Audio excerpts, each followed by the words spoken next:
Hey everybody, what's up and welcome back to today's video guys. And today guys, I'm going to go and be showing you how to remove your PayPal from your Apple ID.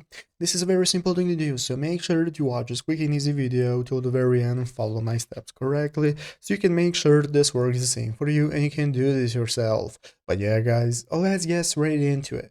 So first things first, we're going to go ahead and be opening up the official PayPal website right here, paypal.com if you have not already. And after opening it up, you'll be greeted by the main page. So in the main page in the upper right corner, we're going to have the login button and the sign up button. If you do not already have an account, you can go ahead and sign up for a new one. And if you have one, you can just go ahead and log in. And once you're logged in, you'll be greeted by this main page right here, which is a home page where you can take a look at our PayPal balance. We have our recent activity. You can send money, request money, and sell one.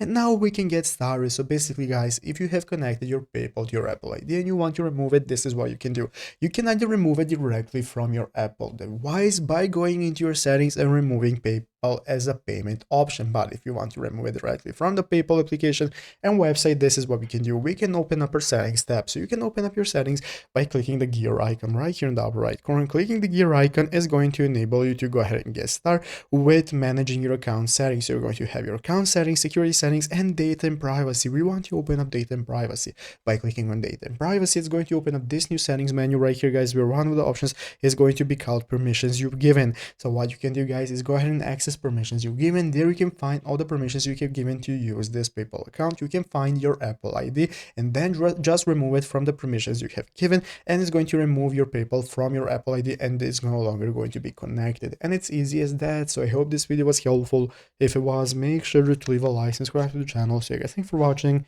Take care and bye.